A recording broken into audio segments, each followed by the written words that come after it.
Welcome in to the third edition of the APA Sports Report.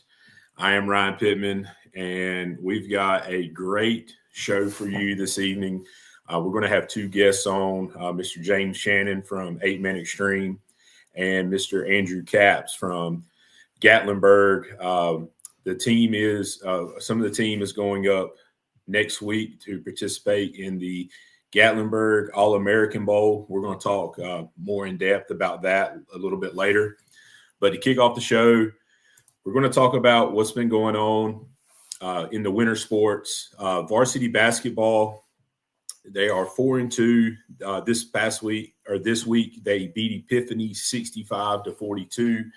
Lost a heartbreaker, buzzer beater in overtime to Cary Christian at Cary Christian 63-62. Big game tomorrow at home, a rematch against Faith Christian. We've already played them at Faith Christian, lost that game, and it's going to kind of be the same for varsity girls. They are 2-3 this season. We did beat Epiphany by 30 on earlier in the week, then turn around and lost to Cary by 30. But another big game coming up against Faith Christian tomorrow night at home. Happening right now, we've got the middle school girls, the 6th, 7th grade boys, and the 8th grade boys. They are at Faith Christian. Should be wrapping up anytime. I think we had a 4, a 5, and a 6 o'clock game. Don't have any of those results in, but we will get those out to you. Just a reminder, tomorrow, big home game against Faith Christian. We got the JV girls, the JV boys, varsity girls, and varsity boys, all at home, Ellis Simon Gymnasium, starting at 4 o'clock. I think with the JV girls, 5:15, JV boys, 6:15, 6:30 for the varsity girls, and then 8 o'clock for the varsity boys. But, if any of those games go into overtime or anything, those times will change. But we hope everybody can get out and see some Friday evening basketball at home against Faith Christian. Also, one of the other winter teams that are swimming, playing. I don't know if you play or swim. We're going to say swimming. The varsity co-ed swimming. Their first match or their first meet was on 11/20. The girls finished third. The boys finished second in the team events.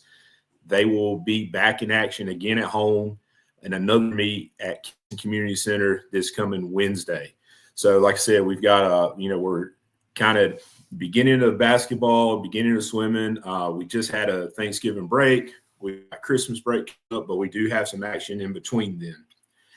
And now what we talked about from the beginning of the show, I'm going to bring two guys up, Mr. James Shannon and Mr. Andrew Capps.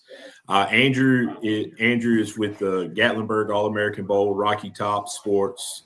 James Shannon is with 8 Man Extreme. Gentlemen, thank you for joining me tonight. Thanks for having us, Ryan. Appreciate you having us, Ryan. Long time viewer, first time caller. Yeah. What's I like listening to Dan Patrick. They call in. First time, was it first time, long time, and then the first time, long time. Yeah. I ain't giving the height and weight tonight, so we just had things. I would say 6'1", but it depends on what gas station I'm walking out of. Yeah, they're a little bit different in Tennessee, aren't they? A little bit.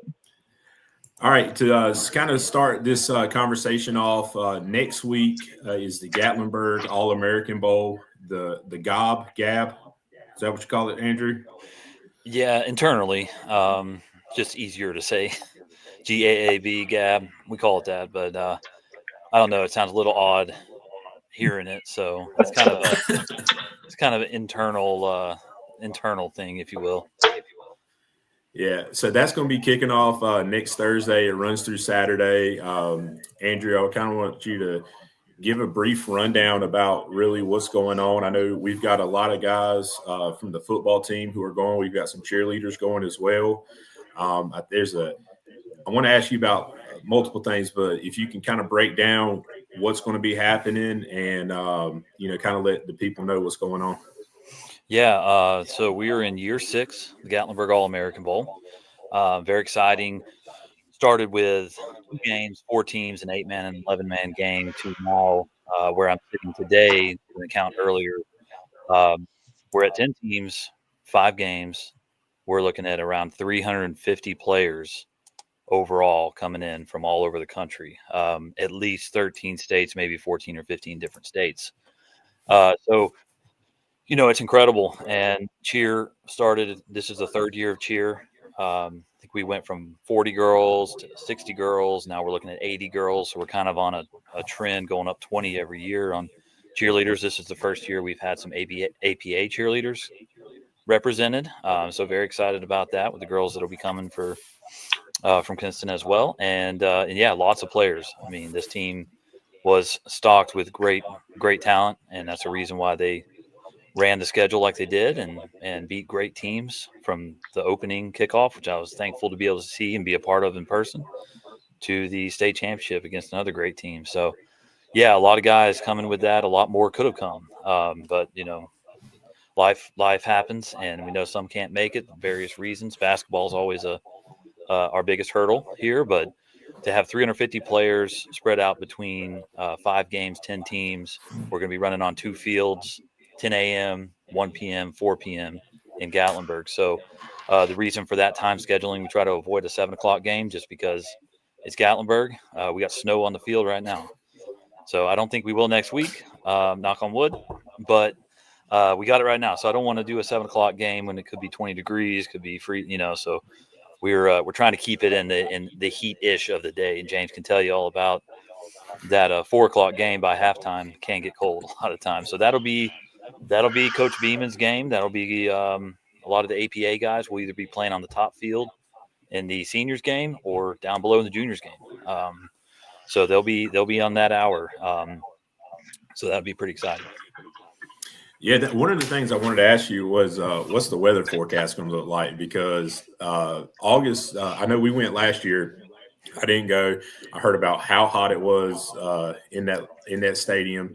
I experienced it this year. It was hot, but not as hot as it was. What kind of cold? How many pair of pants and jackets and everything am I going to have to pack for this event? Man, I do try to avoid looking at the weather because it changes so much here in the Smokies.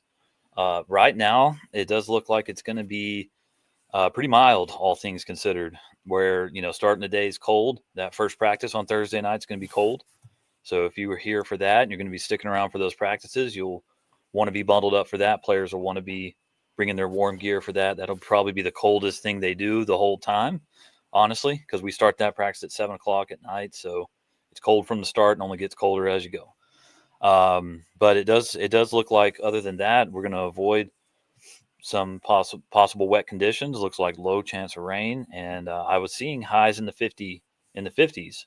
So when the sun gets out, that might feel pretty good. But if we got lows in the 30s, it'll start feeling cold. So I would bring layers and be ready to shed them if you need to, or put them back on. Layers is definitely the name of the game here in the Smoky Mountains.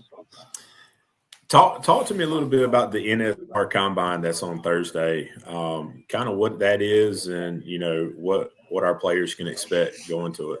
Yeah, our partnership with NSR has been great over the years, and it's really helped a lot of guys. So we're doing it again, trying to put it at the heat of the day on a turf field. We're trying to avoid 40 times being run on cold or frozen fields, so the guys can get hopefully their best results. So they need to know, and they're getting information now on what they need to prepare for.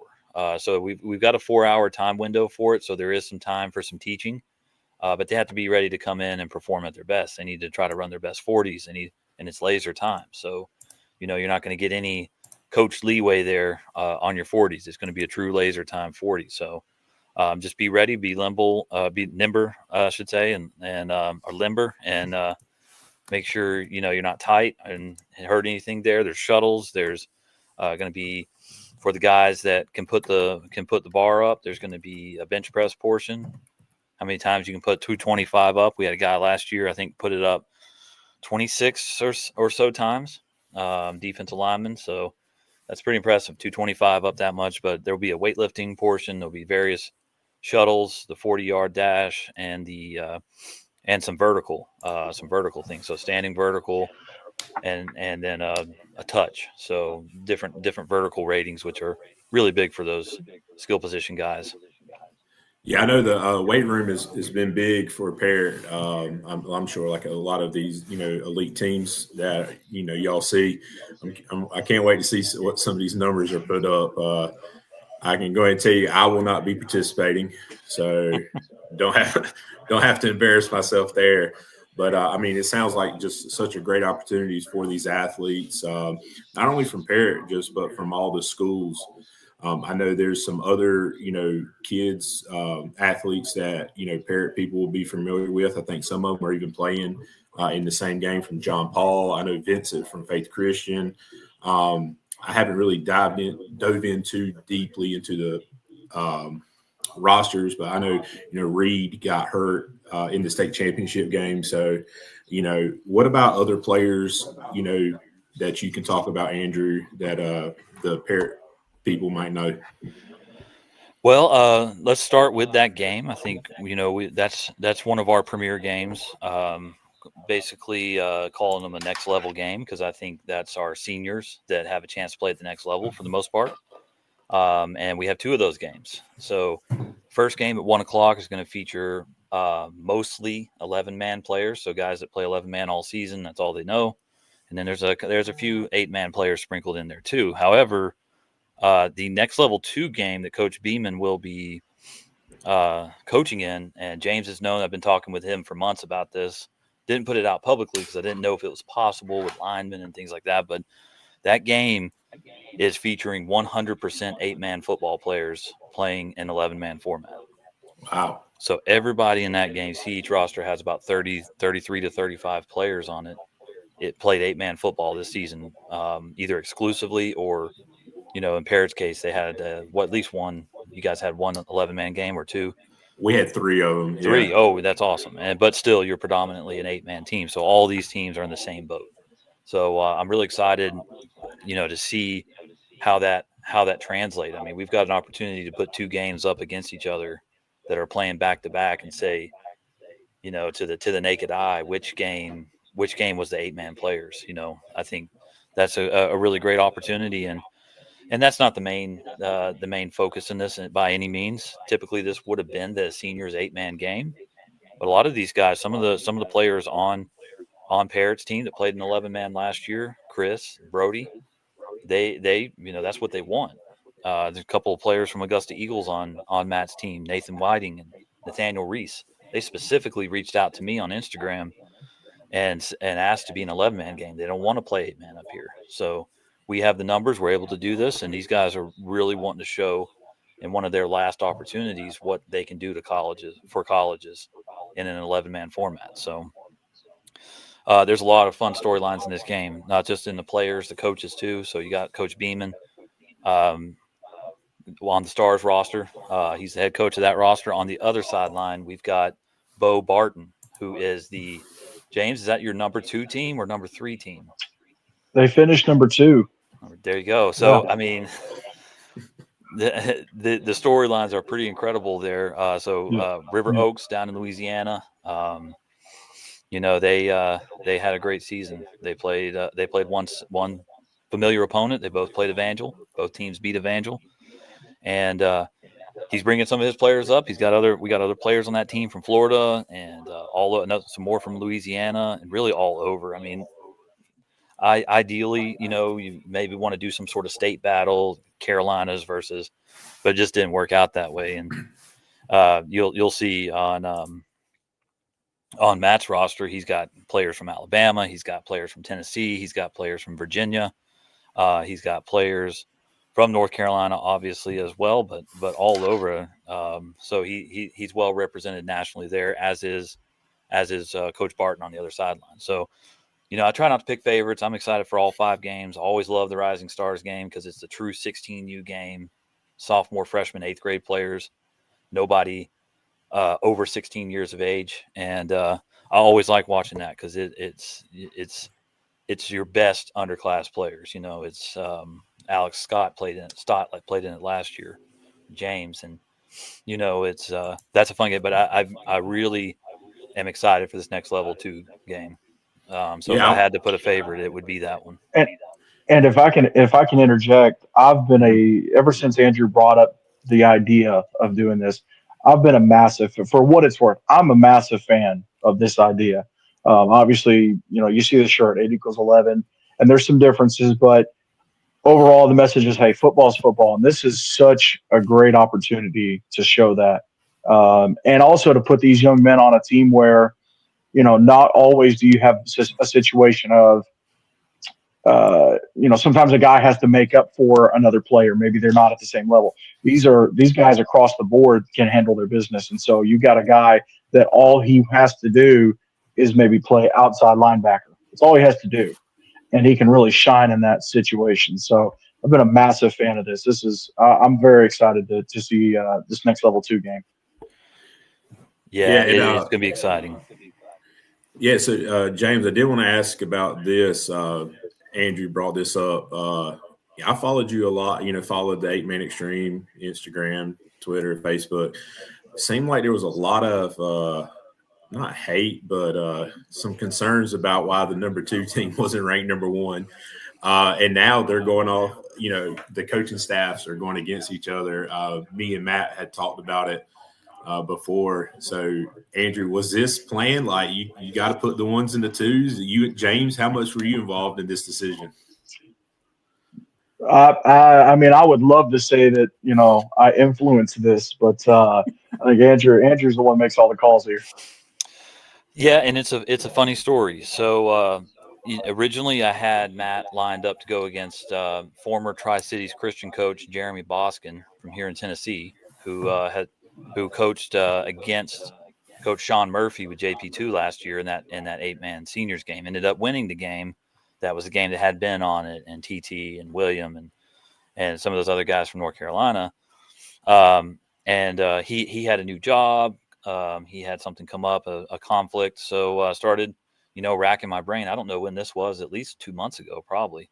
So it was before, when I was thinking of doing this, I think River Oaks was either outside of the top 10 or just towards the bottom of the top 10. But it wasn't probably. Yeah, it wasn't right. It wasn't long after they beat Evangel that this kind of happened. So to me, it was knowing Coach Barton, his 2 guys last year. If you're familiar with them, one signed with Ole Miss, offensive line about 6'8", 295, 300 pounds, and the other one went JUCO, but is an incredible wide receiver. And so getting to know them and Coach Tim Smith with Evangel was very high on Coach Barton and talked about how much they basically dominated him in that game. And so, I thought I'd give Coach Barton a call. And it just gets funnier and funnier because he actually had a pre-Christmas week-long vacation plan with his family to our ugly stepsister city, Branson, Missouri. And so I said, man, why are you going there? You need to come to Gatlinburg. Like you could coach here and extend your stay. But he worked some things around. And so next thing we know, we had him in, and his players, their acceptances started to flow in. We had a couple River Oaks players at that time, but as soon as we announced Mr. Or Coach Barton as the coach in that game, we saw 3 or 4 more come in. So his team's well represented with him. Matt's team is well represented with him. And I mean, I look at this list of names, and me knowing everybody, you guys just knowing North Carolina guys, I'm excited about it because it's deep. And I'll point back to last year's game. It wasn't James, but it was a couple of guys that worked for him last year with the broadcast team. They felt like I had tipped the tables a little bit towards Coach Boskin's team side with the Tri-Cities guys, with the Pack Panthers, and with all those players, and they weren't quite aware of what North Carolina had at the time with Jalen Solomon and TT Moore and Ben and all those guys. So, Coach Boskin did end up winning, and James will attest to this too. I think if Coach Murphy had a young man from Alabama named what's Malachi's brother's name, James? Zeke Adams. Oh, Zeke Adams. Yeah, if Zeke Adams could have played, if he could have played the back end with TT Moore at safety, I don't think anything was ever going to land. And as a dynamic quarterback running the ball, I mean, he was a dynamic player. He was banged up that game, so had he played, I really do think that team would have won. But it was still a great game, start to finish, and it really. I had made the decision on moving that game to 11-man well before that. That game made me second guess it because it was just so entertaining, so good, so high scoring. And but at the end of the day, what won out is the fact that we want to give these guys that stage to show colleges what they can do. Yeah, I mean, looking at the rosters and kind of where we're at, it looks like it's going to be the game. I know we've got 3 other players who are going to be playing down at the other field at 4: Brooks, Grady, Cole Watson, and John Roy Shannon. But I'm pretty excited about being there, seeing the games. I know the 11-man. We did play 3 games this year in 11-man. One of them was against Jones Senior. They were an 8-man team last year, public school, but transferred back to 11-man. So we played them 11-man. We played another charter school here in Eastern North Carolina, 11-man. Then we went down and played East Carteret, which is down in Beaufort, down on the coast. Went there. That was the game that we won on the last second. Last play of the game. Yeah, last play. Went Coach Beeman, Riverboat Matt went for 2. He's like, we're not tying this up, even though we got a kicker. We got out of there by the skin of our teeth. We were ready to get out of that place. They were mad. But I think all our players, especially the guys that are coming, like Brody Kuzik, he's actually down in Florida right now in the blue-gray All-American game. Yeah, saw that. And then he's going to turn around and come back up to Gatlinburg. But, in that 11-man game, man, they were triple teaming him, so like I think, all these guys that are coming can play. Braxton Lofton Myers has been at 11-man. This is his first year playing 8-man. So, I'm pretty excited to see that. James, what are you most looking forward to on Saturday? Man, it's always fun to get to see these young men all year. And sometimes some of them play each other from being in the same conference. But to get to see the talent from Louisiana, from Alabama, Tennessee, North Carolina, Virginia, Florida this year with Real Life getting in and some of the other Florida teams, it's always cool to it's almost like I don't know, it's like fantasy football almost, you're putting them all together and getting to see how they interact. I mean, over the years, we've had so many plays where, it was young men that typically don't interact and they have such a short amount of time to practice and get to know each other. And because they're so talented and they are so, they know their stuff, they can just pick up on it like that. I mean, you had last year, I'll point out in the juniors game, what was it? You had 2 touchdowns where you had Levi Ashburn pitching it to or tossing it over to Graham Russell, both from the Tennessee Heat that last year. It was Jalen Venture. So it was a hand or. Oh, that's right. Pitch play to Jalen and then Jalen threw it to Graham. Yeah. Right. Thank you. Yeah. So just seeing interactions like that. And then Andrew talked about the 8-man seniors game last year that, you had so many guys working together. Even the big boys up front, the offensive and defensive lines, like them coming together and cohesively working together for the protection and then for run blocking. Just seeing these guys come together, it's really, really cool. When this event started in 2019, there was the kind of knew then it was like, hey, this is going to be something big. This is something that 8-man's never had. Especially an All-American game that was in an 8-man format. And then now to see how it's grown, but still keep a little bit of the roots, still keep an 8-man game, but to see it progress and grow and just more and more players from all over the place come into the game. That's what I'm most excited about. Yeah, I want to come back to talk about Gatlinburg and everything. I want to kind of stay with James here a little bit. So, 8-Man Extreme, the job that y'all have done this year. Andrew, I think I've heard you even talk about it in a previous interview. Y'all ranking these teams and shedding the light on them because – 8-man football is big, kind of in North Carolina on the eastern side, but growing up, I never really was involved around 8-man football. I knew it was there. Coming to Kinston, getting involved with Parrott, it's fun to watch. And, I think everybody should play 8-man football in some capacity. But talk about that 8-man Extreme. Y'all had your show every Sunday. I never listened to it live. I always listened to it Monday when I was driving. I would drive for work. So, it was good, refreshing to hear the interviews you had, the interactions. But kind of talk about 8-Man Extreme and what y'all have done, broadcasting the games and the highlighting these players, and even to the first year of this poll, this controversial poll. How dare you put this stuff out, even though we've been at the top the whole, top 5 pretty much the whole time. So, but talk about all that for me. Well, let me address the controversy because I'm sure a lot of people look at it and go, man, it's got to be, terrible for the psyche, right? Just the constant negativity that comes with just doing anything online. And I know Andrew can attest to that. I'm sure not everything has been, roses and sunshine in terms of decisions made. But, man, I love that it's gotten conversations started.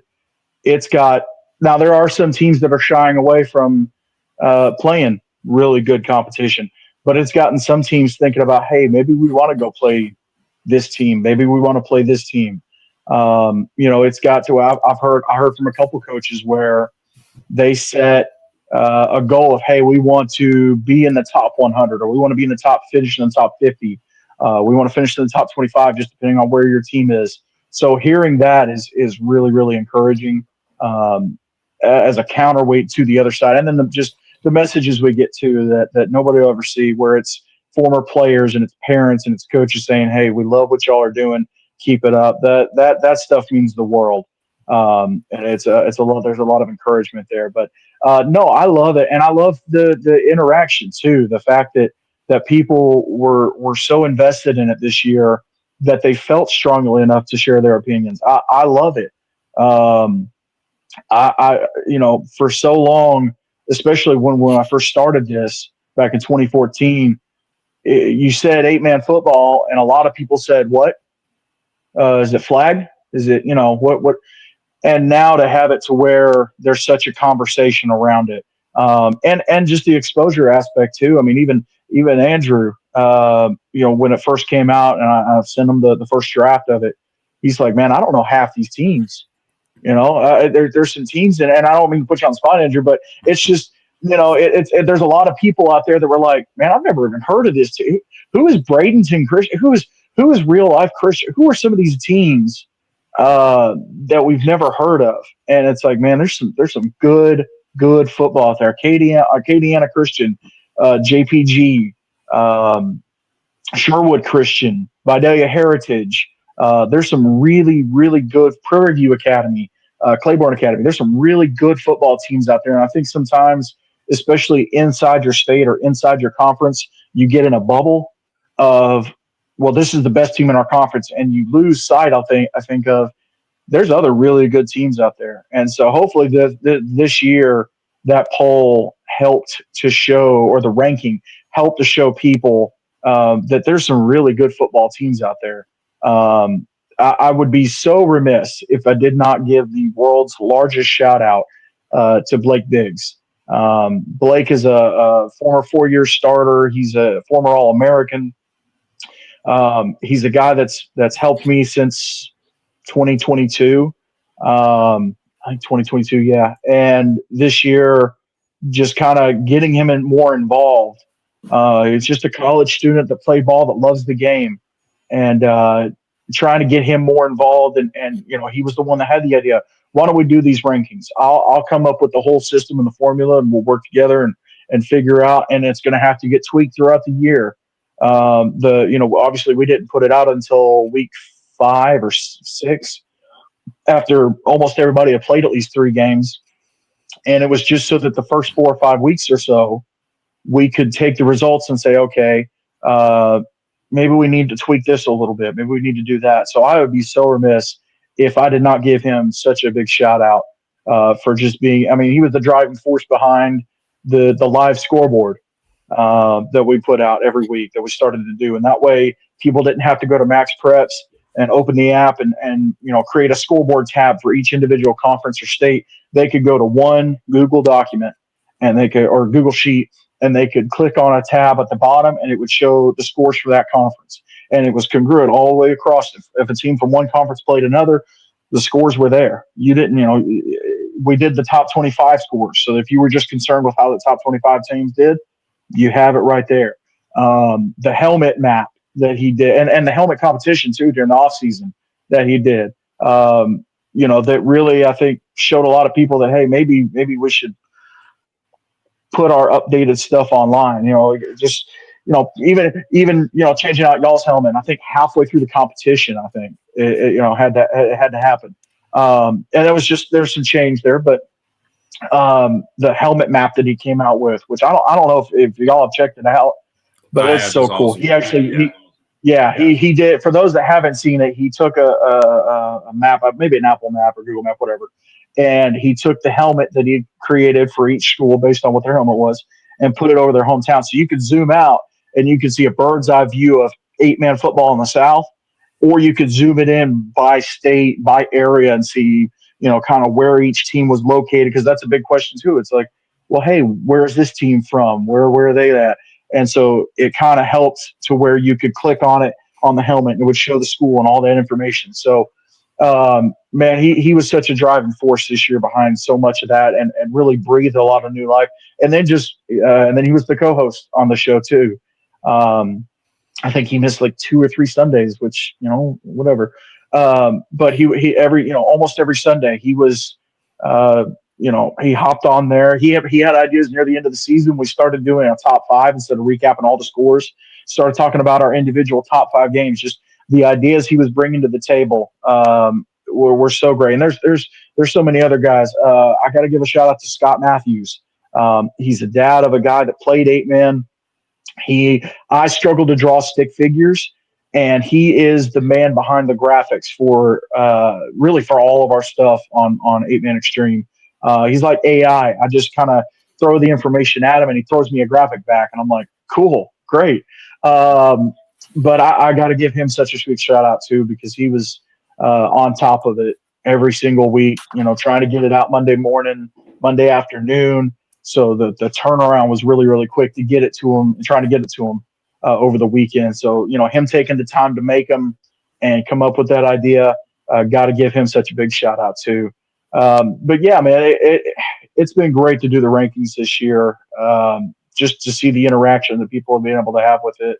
And like I said, just the conversation it started, whether it be learning about new teams or maybe we want to play these teams, and it even kind of plays into maybe a little bit the Black Bear Brawl.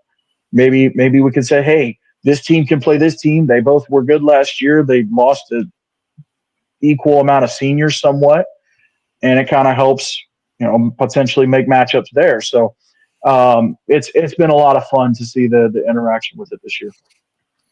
Yeah, I'd love to see a JPG JP2, the Battle of John Paul's. Bro, no kidding. There are so many matchups. There's so many matchups, and Florida was cool, the NHFA Invitational Tournament, because we got to see a couple of top 25 matchups there.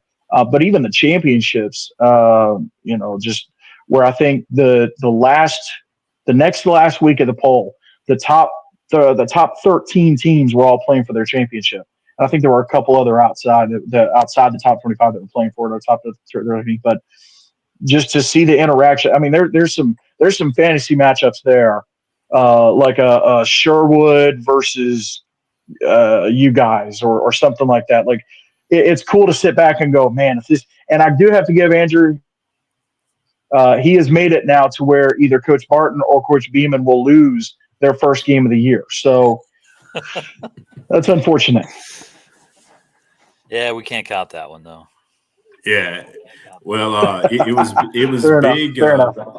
It was big in the Gatlinburg, for Coach Beeman, picking up his 100th victory there. I think this team that we had this year was a special team. I don't think anybody really projected us to go 13-0. We knew what we were going up against. Cary won the state championship last year. It was a great Cary? season. You said Cary? Yeah. Oh, that's your Cary hat. All that. Yeah. Hey, look. So I'm gonna Coach Beeman, I know you're watching because we talked about it. We've got to bring James some Parrot gear. He was wearing an Evangel hat just a minute ago. I saw that. And now you're wearing a Cary hat. We got gear. As you can see, if you're a team who has sent me gear, I rep your gear. Now, I was trying to get as many teams in as I can, and I'm running out of hats.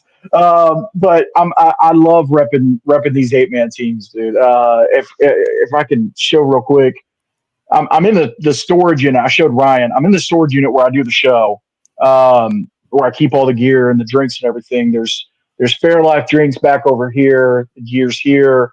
And then back over here, I've got some shirts for some teams. I have a serious shortage of non-Tennessee shirts, so non-Tennessee teams. So I need some help there. And then let me brag a little bit. So here's the jerseys that I've gotten over the years. Yeah, here's all the different shirts from where those go every time. Oh my gosh! Yeah, you're funny.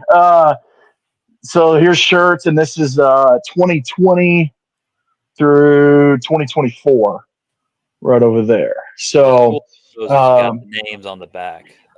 So Blake's name, Blake goes, and it's cool. Blake's is this one right here, 21. Yeah. But no, I love repping these 8-man teams, man. And any merch that's sent is going to get worn. I think last year during one of the practices, I had the Evangel hat with a pack quarter zip, just for fun. Just why not? It was cold. But no, I love repping these teams. So yeah, Coach Beeman, come on. I know I got some gear coming from Southampton Academy too. Gotta get some of this gear, man. Bring it up to Gatlinburg. I'll wear it. Yeah, so when we came in August for then, I brought you barbecue from Wilson. Oh man, because we found out I'm from Wilson, North Carolina, and that's where you were started at. So we talked about that. So I brought you some barbecue. We've got to be related. We've got to be related somewhere way up. We tried to find it somewhere way up the line. Because you're this. Yeah. No, I did not know that. Yeah, so I'm a Pittman. Oh, I thought I told you about that. Yeah. Yeah, I'm a Pittman from Wilson. And was it your grandmother? The grandma on my mom's side, her maiden name was Pittman. From Wilson. And Wilson's not that big. So there's that's not. So there's something there. But yeah, man, that barbecue. So. I was on that barbecue like a hobo on a ham sandwich, man. It was great. Yeah, it was great. I stopped before we headed up. Me and my wife, we went to Parker's Barbecue, the famous Parker's Barbecue, and got him some barbecue and some tea and some slaw, and I took it right up to Gatlinburg with us. But now we're going to have to bring some Patriot gear. I took it right to the hotel room and ate it too. I'm trying to find. I'll be honest. I'm in my little man cave. I don't know if I can find it, but I have a bib from the North Carolina High School Athletic Association state championships. It's got there you go. Right here. They were like, "You need to give that back." I was like, "All right, yeah." I don't work. I don't come and get it. Yeah, North Carolina High School, but I like to I collect stuff myself. But I want to get back to the Black Bear Brawl. Andrew, this is the second year that Parrots participated in it.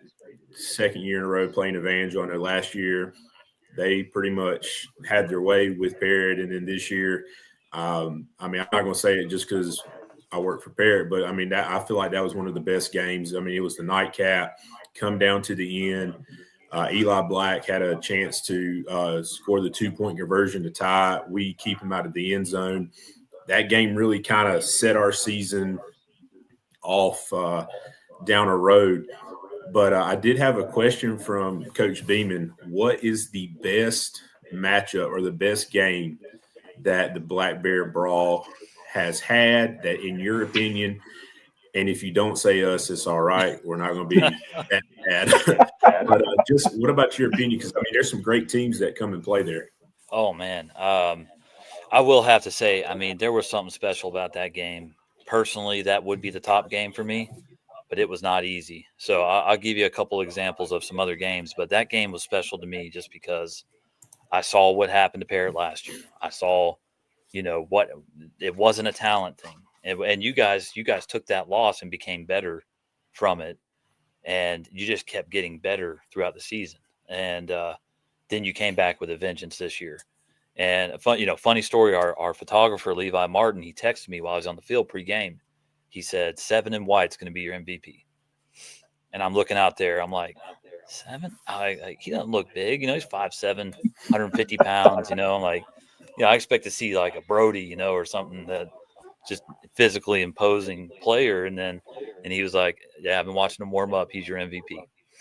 And sure enough, and I've been saying it ever since. I mean, I think he brought a toughness element to your team from what he's done in the past, from what he's played. He's played different type of football, and he brought that type of football, married it with what you guys do at Parrott and what Beeman's built there.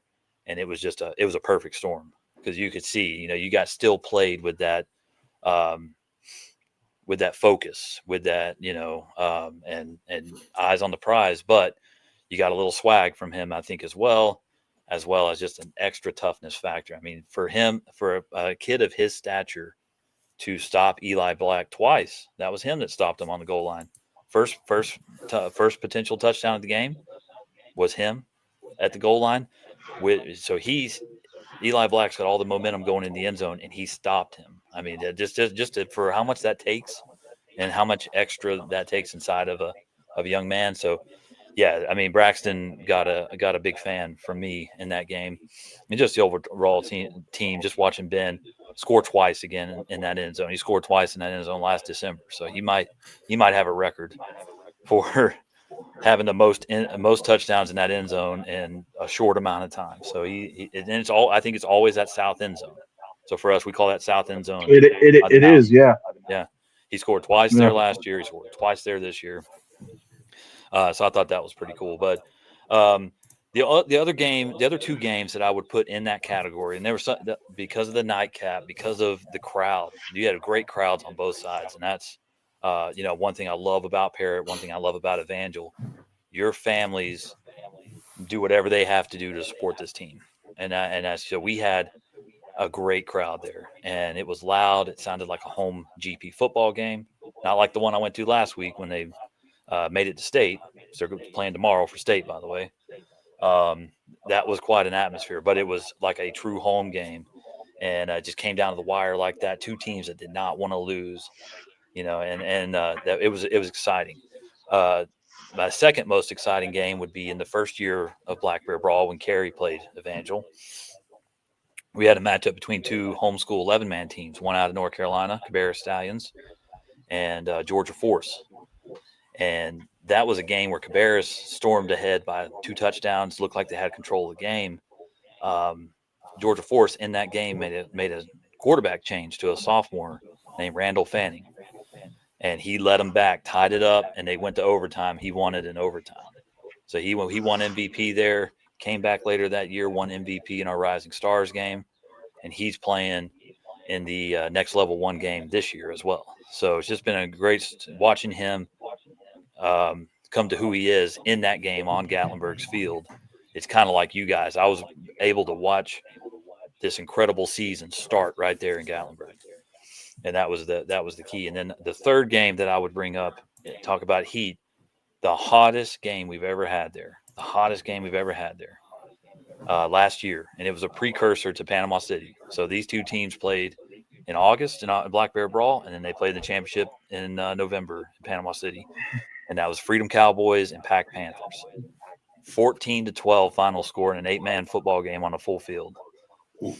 Defense was, and like I said, they were the 1 o'clock game. They were playing in the heat of the day, and it was so hot, and that was incredible. I mean, it came down again, 2-point conversion. Some Pack stopped Freedom for a 2-point conversion. Otherwise, that game was headed for overtime. So that's 3 incredible games there, and we've had others as well. But those 3 definitely stick out with you guys' win this year being number 1. I got to say, I'm a little just to jump in, I'm a little partial to the game that is responsible for our longest broadcast of all time, and the only time I've ever taken a nap during a broadcast.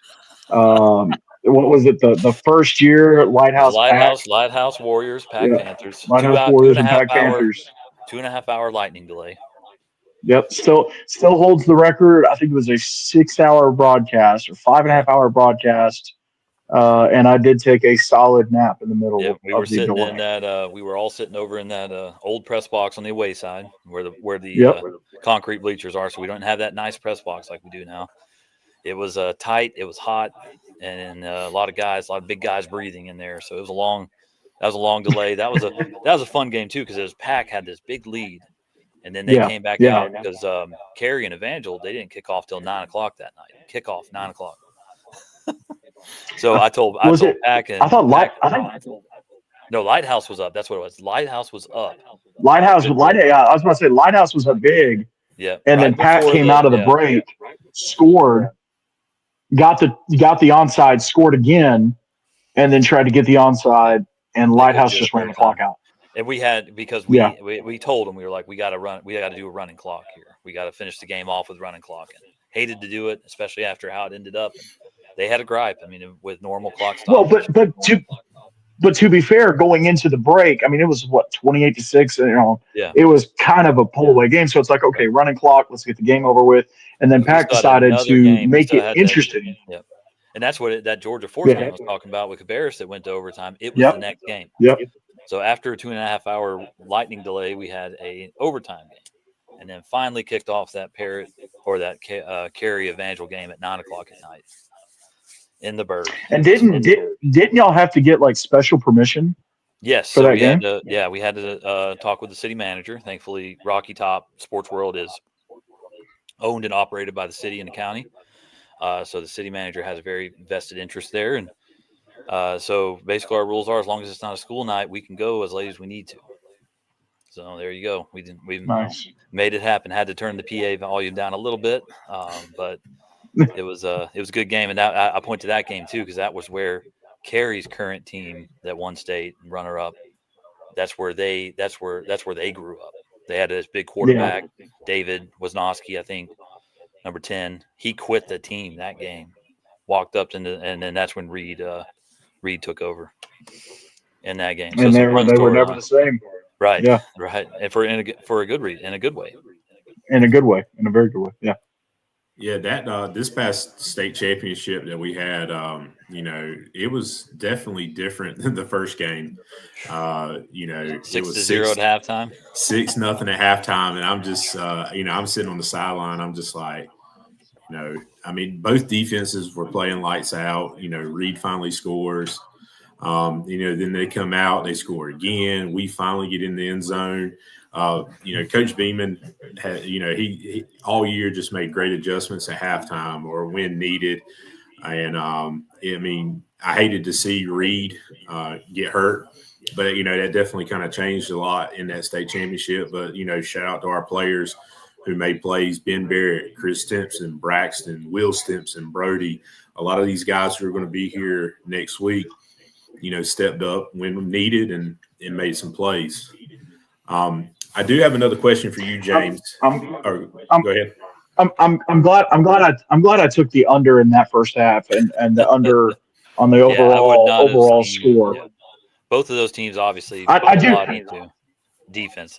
I do have one more gripe.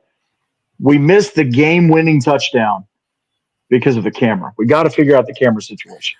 All right. We got to do something. I'm gonna talk about that. So the game was played at John Paul, our conference, the state, the NCISAA. They rotate. So it was predetermined it was going to be at John Paul, and it could have been us and John Paul if John Paul would have beat Cary in the semifinals there at John Paul, which was very possible. Yeah, it was their camera. We got them to pretty much give us the rights to put it on our YouTube. Nice. So it wasn't our camera. So you go to Greenville. Oh no! I'm not blaming y'all. I'm not blaming y'all. I'm just saying we got to do something. I'd love. Listen, I would love, and there's so many championship games that I'd like to be able to help in terms of get straight. I was trying to work something out with Virginia. Obviously, we were able to help with CFA in Alabama, and then obviously SEEK up here in Tennessee. But there's so many the SIFA championship game. You were able to watch it on one of our channels. ACSC was on Evangel. Mid-South Christian Football League in Mississippi was on one of our channels. So there's a ton of championship games you ever watch. I'd love to help out, especially for the state I was born in. Come on, I would love to help out with that. Hey, look, we'll take any help we can get. I went back. I didn't realize what had happened until I went back and kind of watched it on YouTube. And every time we were down at that end zone, the camera was picking up because it must be AI tracking. The huddle focus camera. Yeah, it's AI. And it was pulling back to like midfield to the coaches, but the play's down there. So that place was packed too, man. I mean that it was looked the largest like crowd that I've ever seen. But I want to ask you, both of you, what do you think the best conference is for 8-man football? And I don't expect it NCISAA, but kind of group. But I mean, how does what Parrott plays? I mean, obviously we've seen the polls and everything, right? We've seen some competition. Us playing Evangel. Cary played Pack. What do y'all see? Are we the SEC? And by the way, James does have his own conference as well. So I was about to say, this question's interesting because I'm the commissioner of the conference up here in Tennessee too. So, but I'm a real. Listen, I'm wearing this hat. I'm wearing this shirt. I'm not a conference commissioner, so I'm speaking neutrally right now. I'll start it off. I mean, NCISAA, the top four is and I mean, there's other teams in North Carolina that. They're so good, and obviously you take a team like Sandhills where they struggled against. I think Cary shut them out. They would have struggled against the JP2. You guys, Faith, but you put them up against some other competition and other conferences. I think they do pretty well. I'm not going to lie. I think they do well. Obviously they won their championship. I've got to say, I'll do a top three in no order, in absolutely no order, because for different reasons, I think they're stronger than others. Obviously, NCISAA is in there. I've got to go MAIS, Mississippi, Louisiana, Arkansas. Obviously River Oaks is there, but some of the teams I mentioned earlier, Prairie View, Claiborne, Newton County, Humphreys. I know I'm missing a couple others, but Briarfield. There's so many good teams in MAIS between 1A and 2A or Division 1, Division 2 that it's hard to not put them as a top three conference. And then third, I would probably say, honestly, I got to go Florida, man. SSAA. Sunshine State Athletic Association, between Bradenton and Real Life, who was in our top 10 when they played for the championship as unbeatens. But even some of the teams they beat, Donahue, Hernando, some of the teams that got deeper into the playoffs, they're stacked. I got to go with those three. Georgia would be an honorable mention between Sherwood, Vidalia Heritage, Georgia Christian, Westminster Schools of Augusta. Yeah, I was about to say they would be an honorable mention, but I got to go with those three as my top three. So we're the SEC. Appreciate it. Thank you. Yeah, and I'll agree you're like with that. well, I mean, if you're going to go by, where they're at, I mean, technically, Florida would be the SEC. Yeah. MAIS would we'll be take the Big Ten. Yeah. Not anymore. Yeah, you guys would be in the Big 12, Big 10 now. Yeah. Yeah. Louisiana would be the MAIS would be like, I mean, they'd probably be Big 10 or Big 12, and then you guys would be Big 10. He's meaning SEC as in power. Yeah. SEC is superior to every other conference. Not Mississippi State. I don't know. I don't do what? Not Mississippi State. SEC. I mean, yeah. Blake, Mississippi diehard. I mean, yeah. I don't know. I mean, obviously, over the last couple of years, Big Ten has really, really stepped up. So, I mean, I don't think it's shabby to be the Big Ten either. No, but I'll agree. I mean, I think the 4 teams in North Carolina make that the toughest conference. You guys had to play each other. I would put all those 4 teams up against anybody in the country, and expect every one of those teams, from Faith to JP2 to Cary to Parrott, to either win it or be right there to the end. We saw that Faith. Look how strong East Central finished. East Central Patriots. That's who Faith played in Black Bear Brawl. Faith controlled that game in the second half, ended up winning by quite a bit. It was a good close game at halftime, but East Central finished strong. So, but I'll put that Alabama conference in there, James, because of how they finished. Every one of those teams finished better than they started, with maybe the exception of Southern Christian. ACSC? ACSC, because they went down to Panama City and they clean swept down there. All 3 divisions, Evangel, East Central, and Southern Christian all won. So I think those teams helped out. I would maybe put them at number 3, but North Carolina was the class of 8-man football. Unless we got even further in, West or Midwest in the country, you always want to put Missouri in there. They're always following some Missouri teams like Archie. That I'd love to see play somebody. Archie, James, have they lost maybe 3 games in the last 5 years? They're on a tear. Drexel, I think Drexel is too. Right, there's some Missouri teams I'd love to see make that trip over to Tennessee and play a team like Parrott. I bet your trip is about the same amount of distance or close. So let's meet in the middle in Gatlinburg. That's what Black Bear Brawl is all about. Meet in the middle, baby. You hear that, Coach Beeman? I know you're watching. I will make an argument to the East Central point with Faith. To be fair, the Chattanooga Patriots beat them too. So beat East Central.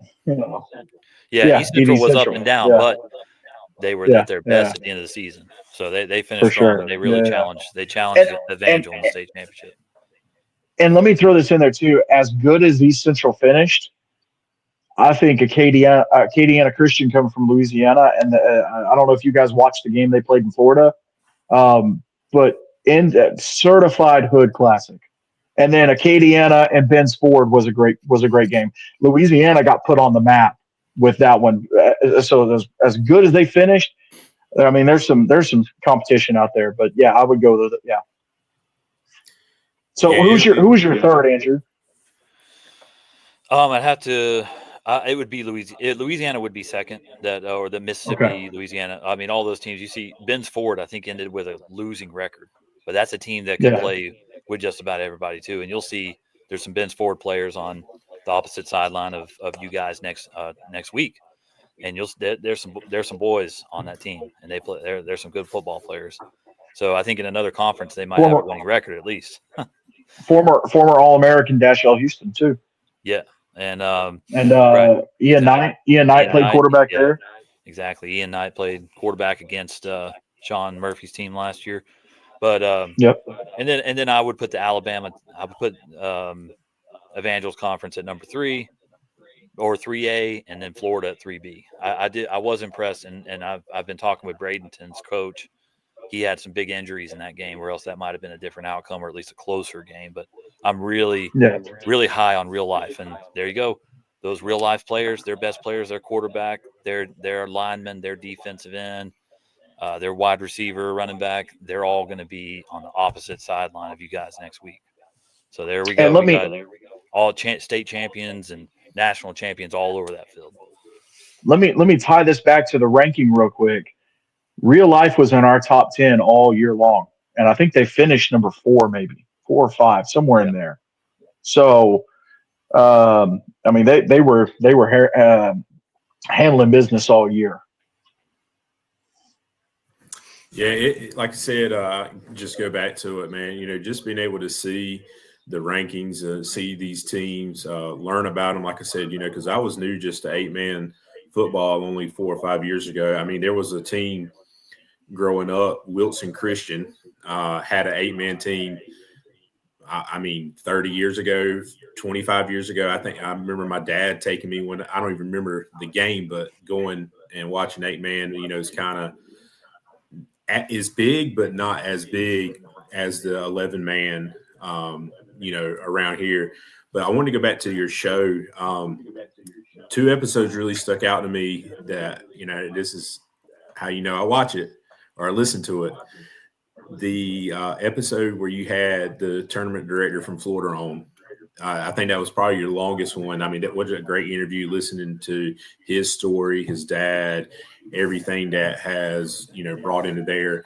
But the other one I really enjoyed was the military one from Quantico, whatever. Quantico Middle High School, Yeah, listening to them, they had just gone through the government shutdown.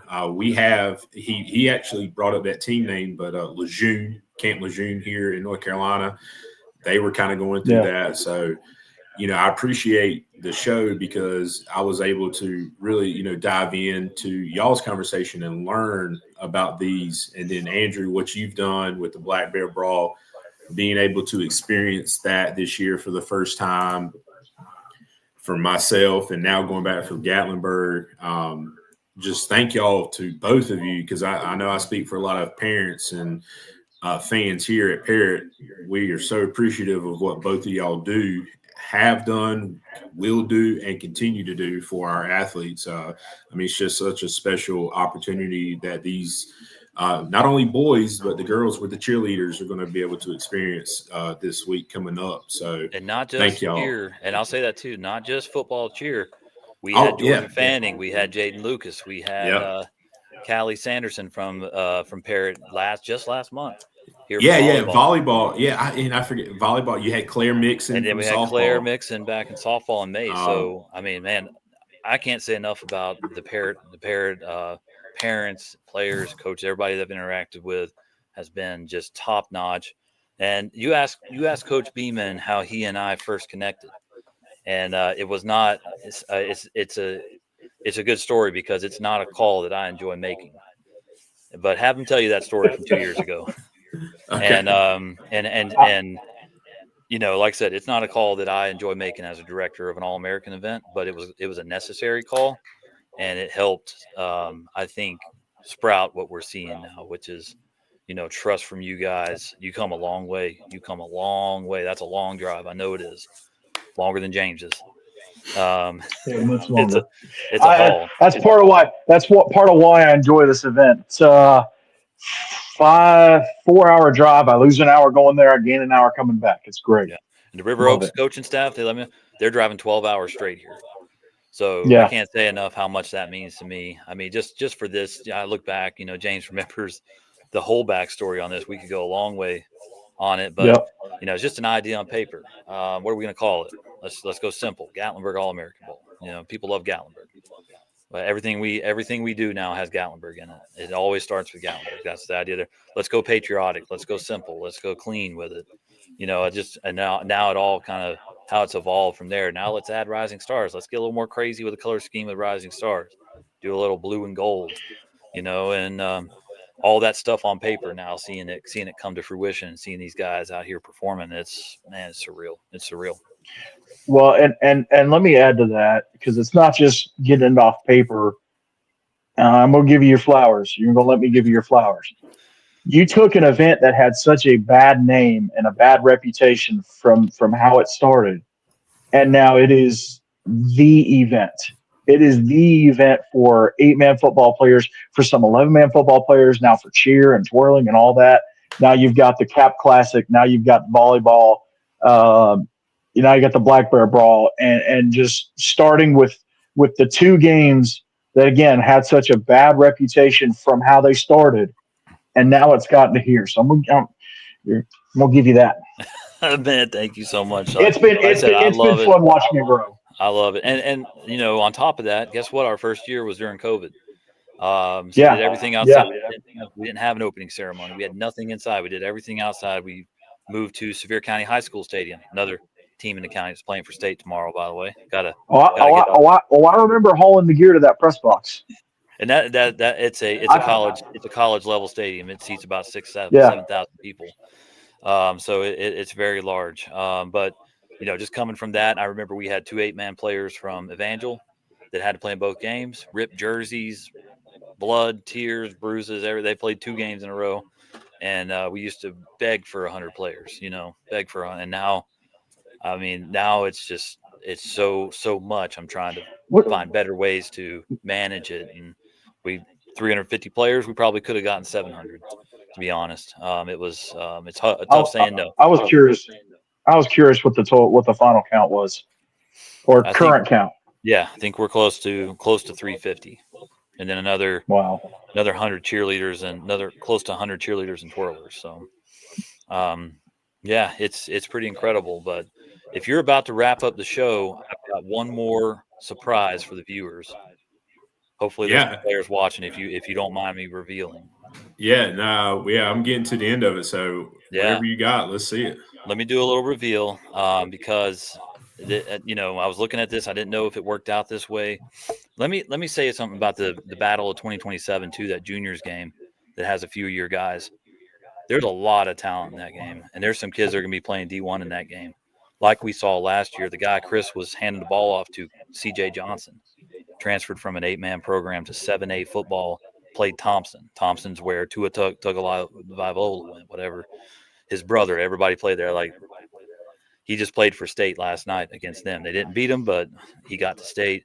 8-man player, and he's now got offers from UAB, from USTA, from USF. He's got 4 or 5 D1 offers now. Chris was handing the ball off to him in that juniors game last year. So pretty incredible. There's that type of talent all over. One fun storyline here and again, it was not done on purpose, I promise, but going against you guys in that 2027 game is a handful of players from Wayne Christian, who was 8-man last year. Now that they went to 11-man this year. So that's another fun little storyline there. So we got the Wayne Christian kids, the Eagles on the other side. So they have some really good juniors there, mixed in with all those other players from Bethlehem Christian and Georgia, powerhouse in Georgia. So good. Again, another fun, exciting game there. But they're both the away team. And all your guys will be wearing the same jersey, which will make for some good pictures. So I thought, why don't we go ahead and reveal that one jersey on this show, since your guys are going to be wearing them. Coach Beeman's already seen them. I think they'll be excited because I really think this color scheme works well with your colors, with your helmets this year. So I got it right here. Let's take a look. They'll be in the Stormtrooper, as we call it, the white on white. So here is. There you go. Here's the unis that all the Parrot guys will wear. On the left sleeve, patented Gatlinburg logo. On the right sleeve, one of our top supporters that we support them, Wounded Warriors Project. Yep. On the back, All-American. Love the numbers with the blue outlines and the blue line in the middle. All-American Bowl on the front. Good, comfortable jersey. So you Parrot kids, you'll get to wear white on white, just like you like to wear in the season. Go with your white helmets. Got the blue and red stripe on the sleeve. So we'll have to see what the home team looks like, but I was like, let's reveal this on the show tonight. Special note also for Ben and Braxton for winning Black Bear Brawl MVP. 2 things about their jersey. They're guaranteed their numbers, their season numbers. So Ben will be in 3, Braxton will be in 7. And there's another little element on their jersey that I won't reveal yet. They'll have to see next week, but they're going to have a little extra something on their jersey. Yeah, that's awesome. Andrew, I hope you have a couple extra 25s because one would look good. I will take down. Oh, where's it at? One of those shirt. Well, no, that's my playing jersey. I can't take down. That's my playing jersey. I'll take down the Stephen A. Shannon shirt. Okay, I got it right over there. We'll put that right there. Yeah, hey, I do. I've got some room over here too. There you go. Okay. Beside the Hurricane jersey. Well, you can get one of your guys. I ain't taking your jersey from him. Yeah.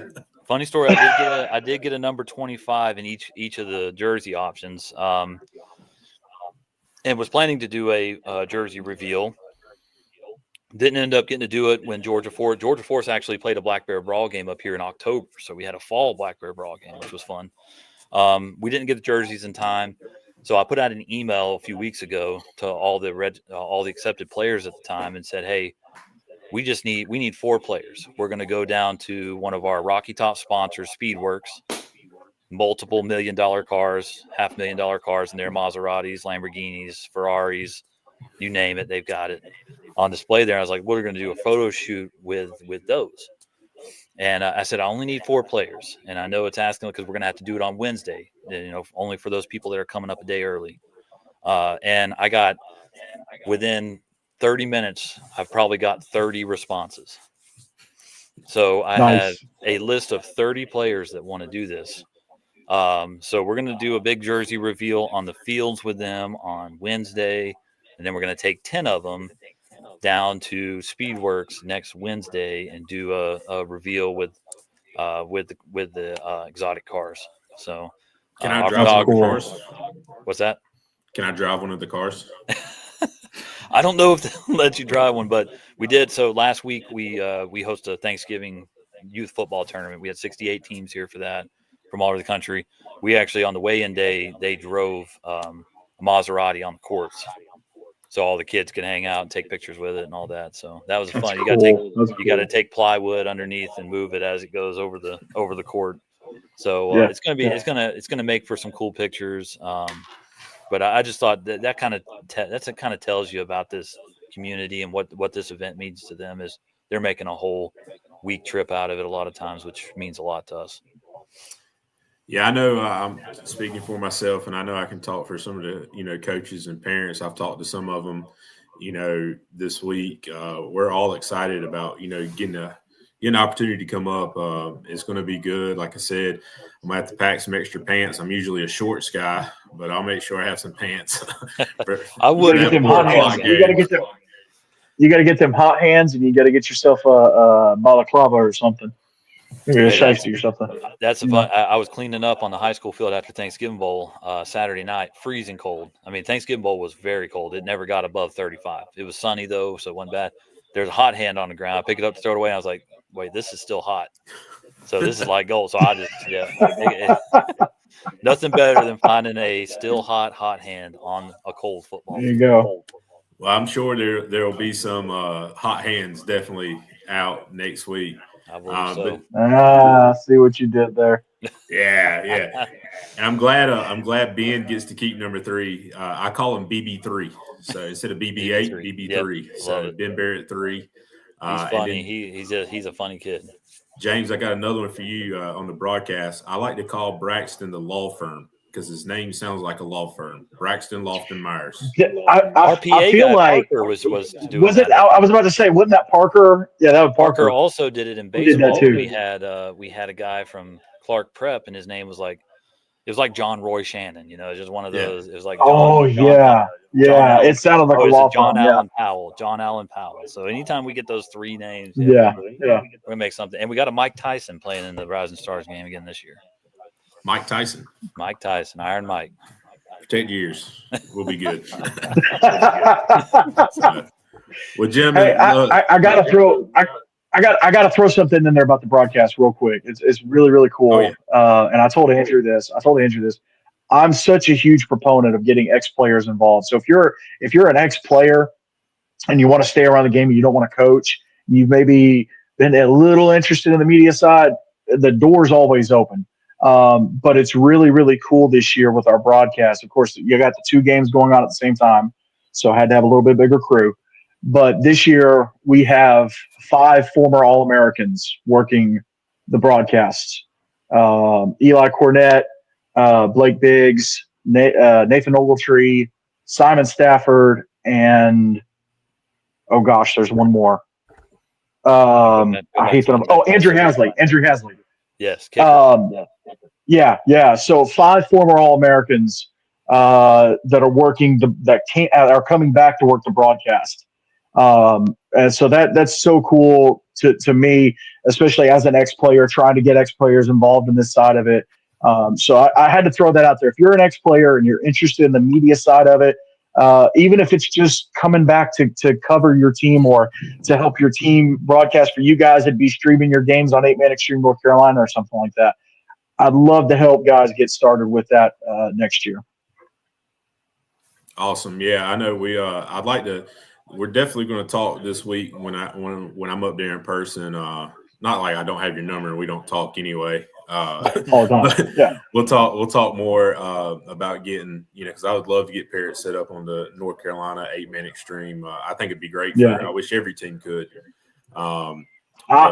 There's nothing I love more than to have the problem of trying to set up 35, 40 streams for a Friday night. That would be awesome. Yeah. Well, gentlemen, I'm gonna wrap this up. I know it's 8:20 here.